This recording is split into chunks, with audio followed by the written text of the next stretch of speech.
अस्सलाम वालेकुम everyone, this is Salman. I am from Australian education council. आज मेरे साथ मेरे एक बहुत ही दिल अजीज दोस्त और कोलीग राना महद मिराज मौजूद हैं, जो कि यूके से लॉ की डिग्री लेके आए हैं। तो हम इनसे ज़रा कुछ क्वेश्चंस करेंगे रिलेटेड टू लॉ, क्योंकि जो रिसर्च का एक क्राइटेरिया होता है, जो प्रोसेस होता है, उससे गुजर चुके हैं। तो हम इनसे इनका जर्नी के बारे में पूछेंगे। और ओवर टू महद भाई। महद भाई, कैसे हैं आप? ठीक हैं? अल्हम्दुलिल्लाह, thank you Salman, thank you for inviting me. अच्छा, तो महद भाई, आप मुझे कुछ अपना बताएं कि ये जो लॉ को करने की क्या वजह थी सबसे पहले तो।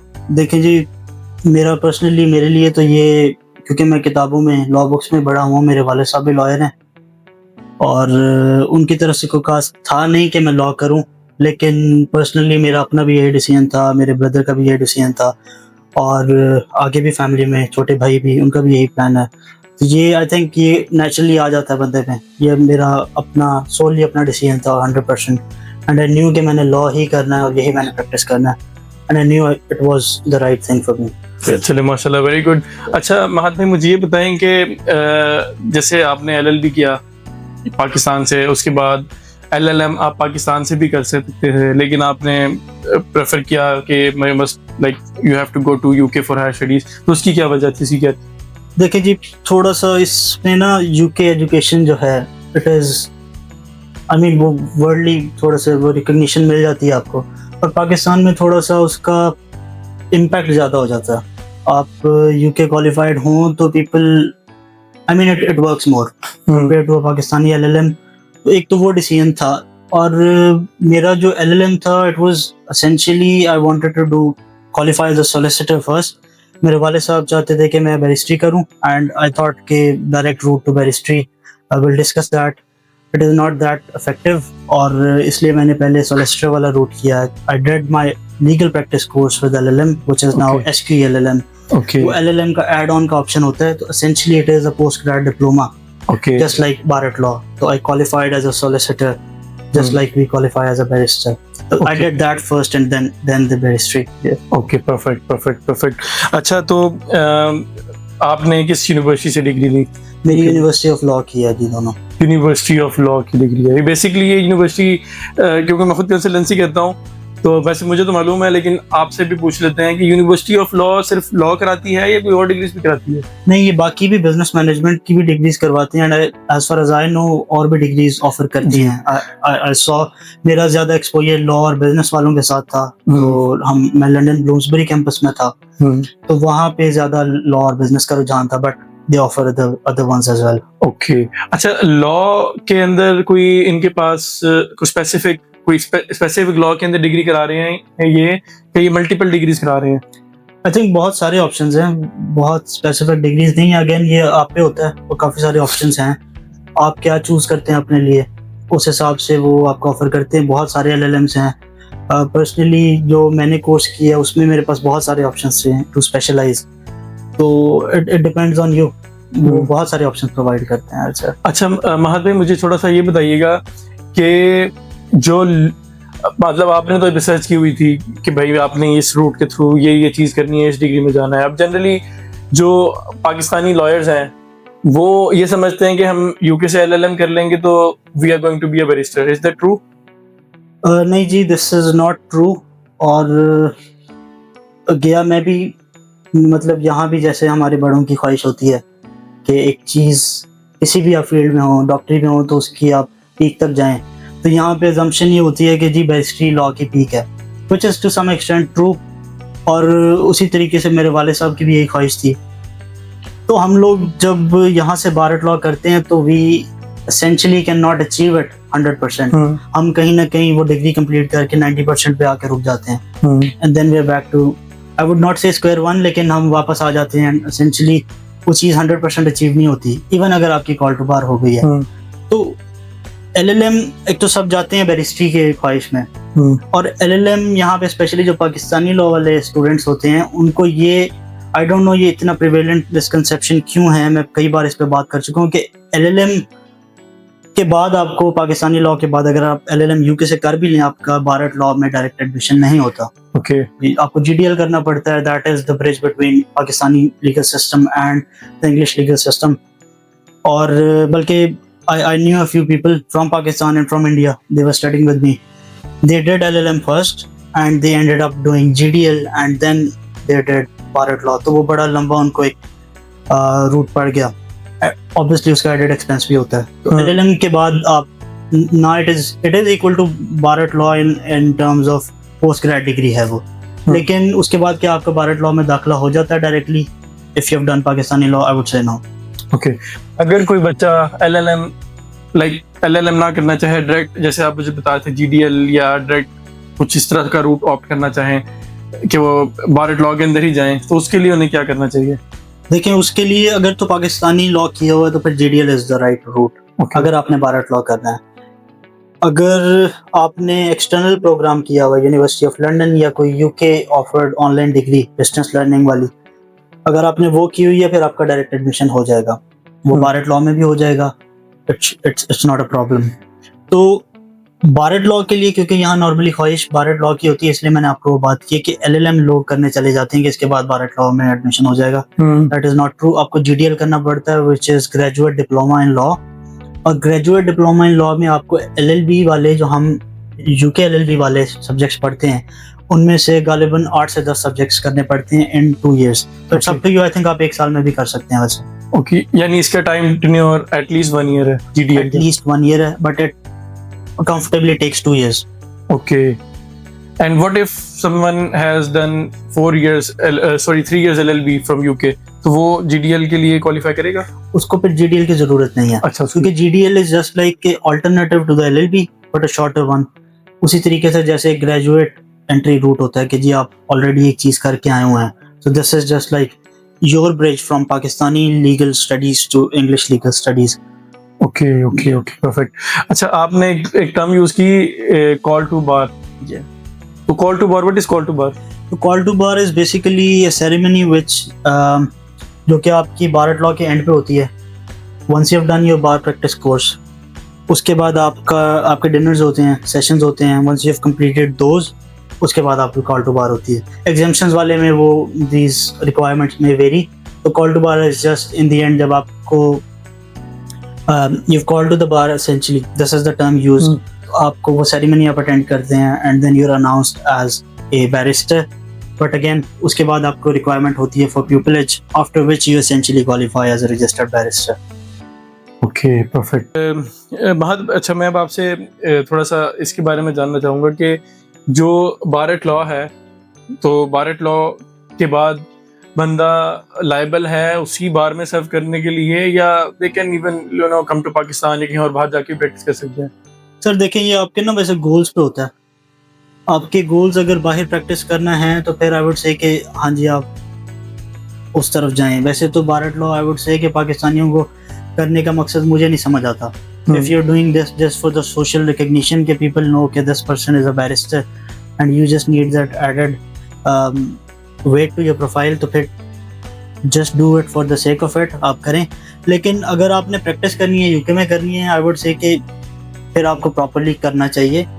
और अगर आपकी UK बार की मेंबरशिप है, no problem, you just have to pay the membership fee. It renews every 5 years. आप वो पे करते जाएं, आपकी मेंबरशिप रहेगी. No problem. अगर वो आपको मेंबरशिप फी पे करने में प्रॉब्लम नहीं है, आप पाकिस्तान बैठे हैं and then you are paying fee in England, तो आई थिंक वो यूजलेस हो जाएगी चीज.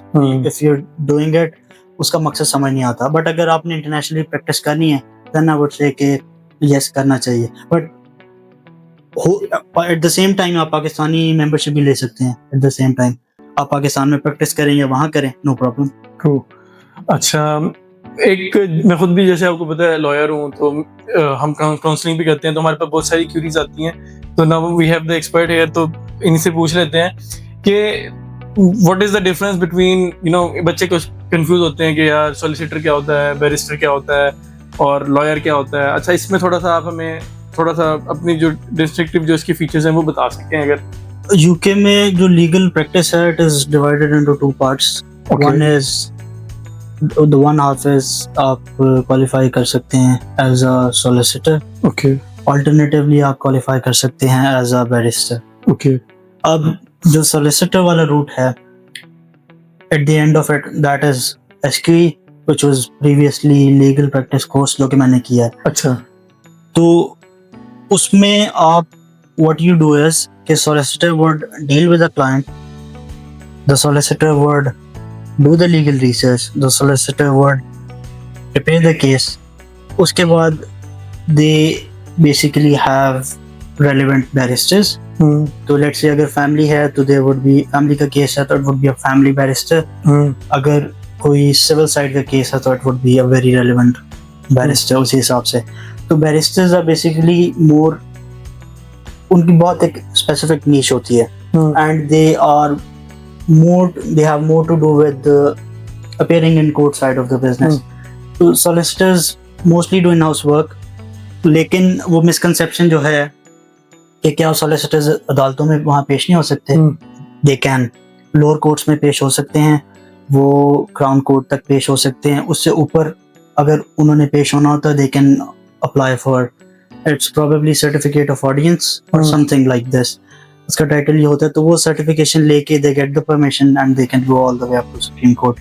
No problem. तो essentially जो फर्क है, solicitors do most of the in-house work, they do 70% of the work, and the barristers normally, वो barristers वाले कोर्स में हम कहते थे supervising solicitors. वो पाकिस्तानियों में mindset होता है कि our barristers supreme या our solicitors supreme. वहाँ पे this mindset does not work. Both of them are equally important. या वो यहाँ पे कह दें कि जी is that part of the business, solicitor वाला is it less of a job? नहीं, I would say no.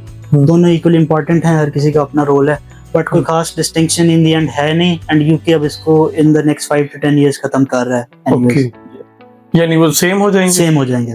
मतलब they will be only ji only lawyers. Okay, perfect. अच्छा, एक छोटी सी इसी से एक फॉलो अप क्वेश्चन, ये पैरालीगल्स भी होते हैं, तो पैरालीगल्स आर लाइक जो रिसर्च करते हैं सॉलिसिटर्स और बैरिस्टर्स के लिए. पैरालीगल्स आर मोर लाइक जो अर्ली स्टेज पे होते हैं ऑफ देयर करियर, या दोज विदाउट हैविंग डिग्रीज. हाँ, without any such degrees, post grade वाली. एलएलबी के बाद नॉर्मली जो लोग पैरालीगल्स के तौर पे काम करना शुरू करते हैं, वो जब बाद में बार लॉ या लीगल प्रैक्टिस कोर्स या एसक्यू कर लेते हैं, तो वो they can go on to become a legal associate और फिर उनका वो करियर स्टार्ट हो जाता है. जो नहीं करते वो they work as paralegals all their life and senior paralegal just like that. Sir बहुत अच्छे से आपने ब्रीफ किया. अभी मेरा वैसे क्वेश्चन था LLM बार लॉ एसक्यू, वो आपने इसी क्वेश्चन में ही क्लियर कर दिया कि इसमें क्या डिफरेंस है. तो सो नाइस ऑफ यू. फिर आपसे एक बड़ा इंपॉर्टेंट सवाल है कि कुछ वकील यहाँ पे प्रैक्टिस कर रहे हैं, वो कह रहे हैं जी हमारे पास काफ़ी एक्सपीरियंस है तो हम अब बार लॉ करना चाहते हैं. तो कुछ लॉ की डिग्री पाकिस्तान से करने का फ़ायदा है? 5 years अगर मेरे पास लॉ की डिग्री हो, 5 से 6 साल का एक्सपीरियंस हो, तो मुझे इसकी बेस पे कोई एग्जेम्पशन मिलेंगी? जी, अब इसमें पहले तो रूट हम दोनों डिस्कस कर लेते हैं. एक रूट है टू क्वालिफाई एज सॉलिसिटर, जैसे हमने कहा एसक्यू. दूसरा बार प्रैक्टिस कोर्स, जिसको bar law and all of that. तो सॉलिसिटर वाले रूट में अगर आपके पास पाकिस्तानी लाइसेंस है, जस्ट दैट, आपका 2 साल का एक्सपीरियंस है, एंड आई थिंक उससे पहले भी आ जाता है अगर आपके पास लाइसेंस ऑफ एडवोकेसी वाला लाइसेंस है, लाइसेंस टू प्रैक्टिस, तो उसी की बेसिस पे आप अप्लाई कर सकते हैं for an exemption. You have to make an application to solicitors regulatory authority, और उसकी फ़ी गालिबन £265 है, if I am not wrong, if my memory serves me right. तो वो आप देते हैं, you attach a list of 20 cases, और once you have done that, आप अपने फर्म से भी लेटर अटैच करते हैं और आपकी तरफ से भी उसमें एक कवर लेटर होता है, एंड देन यू अप्लाई, और वो आपको एग्जाम्पशन मिल जाती है. अगर आपको एग्जाम्पशन मिल जाए तो आप ऐसे समझ लेंगे आपका 30 to 40% एसक्यू वेव ऑफ हो जाता है. परफेक्ट. और आप एसक्यू कर लें तो फिर उसके बाद बैरिस्ट्री में एग्जाम्पशन मिलती हैं. आपके जो पाकिस्तानी प्रैक्टिस है बैरिस्ट्री में उसकी, क्योंकि barristry is more like in house, in court, barristry is more like in court work, तो उसमें आपने जो इन कोर्ट वर्क है उसी का एक्सपीरियंस दिखाना है कि जी मैं 7 साल से, I know someone from high court here in Multan, he had 7 years of experience when he applied to Bar Standard Board, और बार स्टैंडर्ड बोर्ड को एप्लीकेशन देनी पड़ती है. BSB की हैंडबुक भी अवेलेबल है उनकी वेबसाइट पे, उस पर एग्जेम्पशंस वाले सेक्शन में जाके चेक की जा सकती हैं, चीज़ें वेरीफाई की जा सकती हैं. तो उसमें आप जब अप्लाई करेंगे आफ्टर 7 years ऑफ एक्सपीरियंस, आपको बार स्टैंडर्ड बोर्ड को उसकी fee गालिबन 400 something pounds, around about 500 pounds, if I am not forgetting again. तो उसमें आपको एग्जाम्पशंस मिल जाती हैं। जो जिनका मैंने जिक्र किया है उन्हें 4 सब्जेक्ट्स बचे थे, just like mine, civil litigation, criminal litigation, evidence और एथिक्स। ये 4 सब्जेक्ट्स बाकी बचे थे। तो out of all the subjects ये 4 देने पड़े थे। एसक्यूई या लीगल प्रैक्टिस कोर्स के बाद आप जब एग्जाम्शन फाइल करते हैं उसके लिए you need to have very good scores. आपके डिस्टिंक्शन होना जरूरी है, वो थोड़ा सा ट्रिकी रूट बन जाता है। अब एसक्यूई वाले रूट में आपको अगर आपकी डिस्टिंक्शन हैं तो आप लाजमी, मैं कहूँगा कि फिर अप्लाई करें, फिर कोई लंबे चक्रों में पढ़ने की ज़रूरत नहीं है। You just make an application to the bar standard board कि जी ये मेरे, क्योंकि the course overlap between bar at law and SQE बहुत मेजर है। तकरीबन राउंड अबाउट 8 सब्जेक्ट्स या 10 सब्जेक्ट्स आर द सेम, और बल्कि एसक्यूई में आपको एक्स्ट्रा करने पड़ते हैं if you want to specialise in corporate या एनी अदर एरिया। तो आप उन्हें कहेंगे कि ये सब्जेक्ट्स मैं ऑलरेडी कर चुका हूँ, ठीक है, मैं बिला वजह की रिपीटिशन हो रही है, दीज आर माई ग्रेड्स, आप उनको चेक कर लें। And then BSP would say कि अच्छा जी ये 4 हम लेते होते हैं, civil litigation, criminal litigation, evidence और एथिक्स, ये आप काइंडली दोबारा दे दें। तो this is how it normally turns out. अब मुझे रिसेंटली किसी ने कहा है, this is not a verified case, but he said कि someone with a very good practice in Lahore applied and he got 100% exemption. I've heard, I don't know if it is true, लेकिन आप बार standard board की handbook में ये चीज़ें check कर सकते हैं। यू कैन सी आप कितनी का एग्जाम्शन आपको मिल सकती है। लाइक वो फिर एग्जाम्शन की अपना स्टैंडर्ड बोर्ड डिसाइड करेगा कि इस कैंडिडेट को टोटली डिस्क्रेशनरी। वो फिर आप, यही है कि आप जितनी अच्छी एप्लीकेशन बनाते हैं उतना ज़्यादा चांसेस आपके बढ़ जाते हैं टू गेट द एग्जाम्शन। अच्छा महद, आप जब लंदन में थे या यूके में थे तो आपने कोई, आपको ऐसा एक्सपोजर हुआ या एक्सपीरियंस हुआ कि आपने बार विजिट किया हो या आपने कोर्ट विजिट की हो? मैं रॉयल कोर्ट ऑफ जस्टिस का विजिट हुआ, तो बहुत ज़्यादा नहीं, क्योंकि मेरा जो एम था it was I had to do back to back courses, तो उसमें थोड़ा सा I was caught up, but I did visit the Royal Court of Justice. और अगर स्टूडेंट्स विजिट करना चाह रहे हो, उसमें ये होता है कि if you are attached with some law firm वहाँ पे, तो इट इज़ क्वाइट पॉसिबल। अगर आप वैसे एक विजिटर के तौर पे जाना चाह रहे हैं तो आप पब्लिक हियरिंग्स में you can always go, no problem. अच्छा, मतलब if you are attached to law firm, आपने ये बात की, इससे मैं पूछना चाहूँगा कि अगर कोई बच्चा LLM कर रहा हो, ठीक है, या वहाँ पे पढ़ रहा हो, ठीक है, कोई किसी भी कोर्स के अंदर, लीगल कोर्स में इंडल्ज हो, तो क्या वो मतलब किसी फर्म के अंदर जॉब कर सकता है ड्यूरिंग डिग्री? जॉब वैसे कर सकते हैं, उस पर रिस्ट्रिक्शन है 20 आवर्स की, आपको पता होगा। रिस्ट्रिक्शन की वजह से लॉ फर्म्स रखती नहीं है, तो you just have to really put yourself out there, और उनको बताना होता है कि I am really dedicated. How I did it was के I used to print my series, और वीकेंड पे मैं डिसाइड कर लेता था, फ्राइडेज को I used to be free, कि मैंने आज लंदन का ये एरिया घूमना है, तो मैं अपने लैपटॉप बैग में सीरीज रखता था, and I would just search के solicitors near me, the law firms near me, and I would walk in and drop my CV. वो मोस्टली इसको अच्छा नहीं समझते थे, but you have to do what you have to do, क्योंकि online applications वो नहीं देखते। तो I did it for about 100 firms I think, और मुझे एंड पे 2 ने प्रॉपर रिस्पॉन्स दिया था, and only one of them called me back for an interview, and I just wanted to get my foot in, and once I did the interview I knew that I could do it. Then I convinced and I got the job, but it was a free one.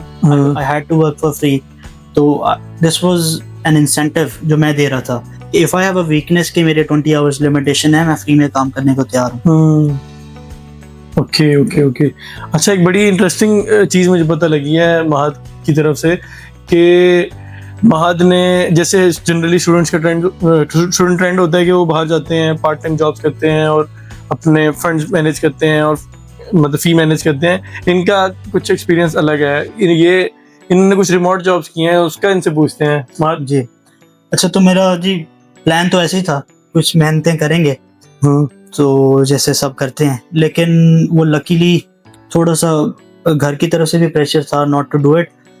तो I saw an ad, I tell the website Superprof, और इस तरह की और भी काफ़ी सारी websites हैं. I just put up an ad. मैं यहाँ भी LLB के स्टूडेंट्स पढ़ा लेता था.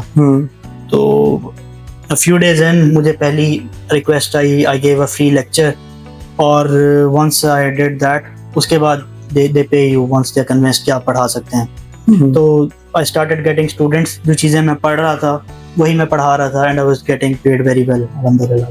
तो उस हिसाब से मेरा एक्सपीरियंस कंफर्टेबल रहा है वहाँ, और बड़ा कंफर्टेबली मैं रहा हूँ. तो यस, बट मैं ये नहीं कहूँगा कि दिस इज़ एब्सोल्युटली पॉसिबल. वो शायद लक था, but again people should try. I would say कि आप जाके सिर्फ ऑड जॉब्स की तरफ ना बिल्कुल स्टार्ट हो जाएं. You should also try other stuff कि जी थोड़ा सा प्रोफेशनल जॉब्स की तरफ भी आए. मैंने पाकिस्तानियों में ये ट्रेंड नहीं देखा वहाँ. तो Indians normally they apply for office jobs, तो वो भी ट्राई करें मैं कहूँगा. बिल्कुल ट्रू, एग्जैक्टली. ये बड़ी अच्छी आपने बात की है कि हमें अपना जो मैन फोर्स है या अपनी मैन पावर है या जो हमारा जो हमें स्किल है उनको यूटिलाइज करना चाहिए. अब ये महद भी चाहता तो कोई और जॉब कर सकता था, लेकिन उसके पास एक स्किल था, वो is good at legal things, तो उसने उसी को आगे पढ़ाना का डिसीजन लिया. That is a very good thing. तो बच्चे, ये आप लोगों के लिए एक पाथवे बन सकता है, आप अडॉप्ट कर सकते हो बाहर जाके. अच्छा महद, एक छोटा सा फनी सा क्वेश्चन है. अभी मैं आपसे बात हो रही थी, चिट चैट कर रहा था, तो मैं पूछ रहा था यार, ये जो बैरिस्टर्स होते हैं, मैं जब हम सीट्स पे जाते हैं तो हमारे काफ़ी दोस्त हैं वहाँ पे, उन्होंने भाई वाइट उसको विग्स पहनी होती हैं, पता नहीं उनके बाल वाइट हो गए हैं पढ़ के, उन्होंने विग्स पहनी होती हैं. या अक्सर जो जस्टिस होते हैं उन्होंने इस तरह की पोस्ट लगाई होती हैं या पिक्चर्स लगाई होती हैं. इसका क्या मतलब है ब्रो? वो देखें, वो हमारे ना यहाँ माशरे में वो वाइट बाल को कहते हैं कि ये तजर्बा है. कईयों के वैसे भी वाइट हो जाते हैं, बट जाहिर है जिन्होंने ज़िंदगी गुजारी होती है उनको तजर्बा आया होता है, और वो सफ़ेद बाल उसी की निशानी है, उसी की एक सिग्निफिकेंस है. तो उस चीज़ को अगर देखते हुए, वैसे जनरली इसका मकसद जो हिस्ट्री है, it has to do with impartiality.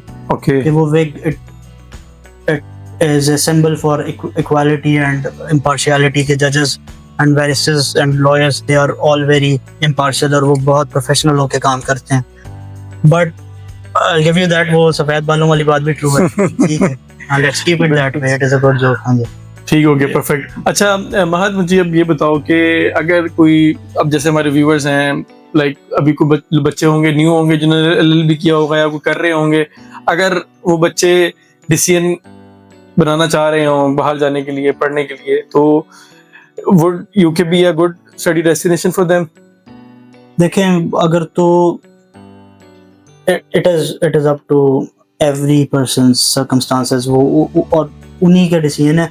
लेकिन इसमें मैं समझता हूँ कि UK स्पेशली लॉ के लिए बड़ा रेलिवेंट हो जाता है, क्योंकि यहाँ पे UK लॉ ही चल रहा है. बिल्कुल, मोर और लेस. वापस आते हैं, वो ट्रांजिशन इतना पेनफुल नहीं होता. बट अगेन आप किसी और कॉमन लॉ कंट्री में जाएंगे तो that transition again would not be very drastic. वो वही होता है, आपको सिमिलर चीजें मिल रही होती हैं. बट UK मुझे थोड़ा सा बेहतर इसलिए लगता है कि इट इज रिलेटिवली नियर, और अपनाइयत आपको हर जगह मिल जाती है. आप किसी भी वेस्टर्न कंट्री में जाएंगे आपको मिल जाएगी. तो UK आई वुड से मेरा तो बड़ा अच्छा अल्हम्दुलिल्लाह एक्सपीरियंस रहा. जो दोस्त गए हुए हैं उनका भी अच्छा एक्सपीरियंस है. तो UK जाना चाहिए. और लोग जो अगर सेटल होना चाह रहे हैं, उस तरफ जाना चाह रहे हैं, उन रोड्स की तरफ, लोग अभी भी इस पर्सपेक्टिव से भी जा रहे हैं. Nothing has changed. अगेन अगर आज रूट बंद हुआ है, कल को ओपन हो जाते हैं. तो वो चीज़ें, इन चीज़ों से डिसार्ट नहीं होना चाहिए. बट आई वुड से कि UK की जो डिग्रीज हैं वो चलती हैं, वो हर कहीं चलती हैं, और उसका ठीक वेट होता है. But again Australia and others, they are the very same. तो ये अगेन हर बंदे की अपनी प्रेफरेंस होगी. I can not essentially say for speak for someone else, लेकिन मैं अपने लिए कहूँगा मैं UK को हमेशा प्रेफर करूँगा, मतलब ओवर अदर कंट्रीज. जी, परफेक्ट. अच्छा, अगर बच्चे इस हवाले से, कुछ बच्चों के क्वेश्चन होते हैं, अच्छा जी आप वहाँ पे टाइम स्पेंड करके आए, तो आप बताएं कि ऐसी कौन सी यूनिवर्सिटीज़ हैं जो हमें ऑप्ट करनी चाहिए. एक्सेप्ट यू लॉ से तो आपने पढ़ लिया, you law is one of the finest institute with multiple campuses in UK. इसके अलावा कोई आपने जब रिसर्च की हो तो यूनिवर्सिटी शॉर्ट लिस्ट की हो?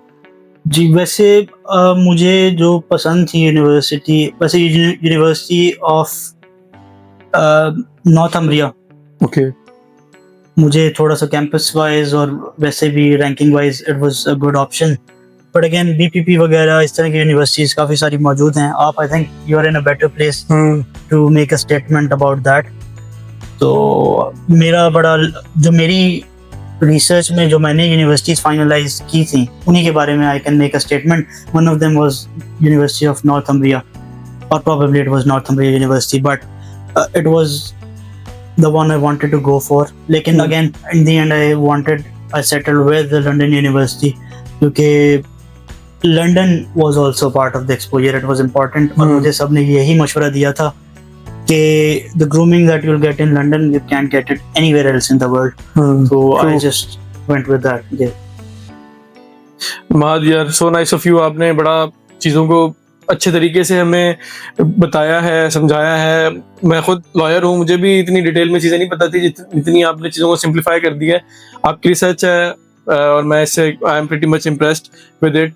और बस एक छोटी सी एक लास्ट एक क्वेश्चन आपसे मैं पूछना चाहूँगा for students who are watching this video, for young lawyers who are watching us, के या for like not lawyers, कोई भी स्टूडेंट जो बच्चा हमें देख रहा है उसको कोई आप मैसेज देना चाहें। आपने क्योंकि दुनिया देख ली, आपने यूके देख लिया, पढ़ लिया, डिग्री ले ली, now you are into professional practice, और प्रोफेशनल प्रैक्टिस के साथ साथ you are into politics as well. जो हमारी बार की प्रैक्टिस होती है उसके अंदर एक पॉलिटिक्स भी होती है, उसके अंदर भी आप इंडल्ज हैं। तो आप बच्चों को क्या मैसेज देना चाहेंगे? इसमें जो मैं मैसेज देना चाहूँगा ना, जो मैंने यहाँ फील किया लीगल स्टडीज के डोमेन में या लीगल प्रैक्टिस के डोमेन में, डोंट गो विद ऑप्शंस जो आप सोशल रिकग्निशन के लिए या सोशल वैलिडेशन के लिए आप कर रहे हैं। बार एट लॉ अगर आप सोशल वैलिडेशन के लिए कर रहे हैं तो I don't like the idea of it. True. तो आप वो चीज करें which truly gets you the skills, truly gets you the information, the knowledge, कि अगर आप किसी भी जगह जाके दुनिया में बैठे तो दे से कि जी हाँ जी इस बंदे के पास नॉलेज है। तो मैं यही बात करता हूँ, no disrespect to anybody, but bar at law के बाद you don't get that kind of knowledge. I have only gone for bar at law क्योंकि मेरे वाले साहब की ख्वाहिश थी, I wanted to honour that.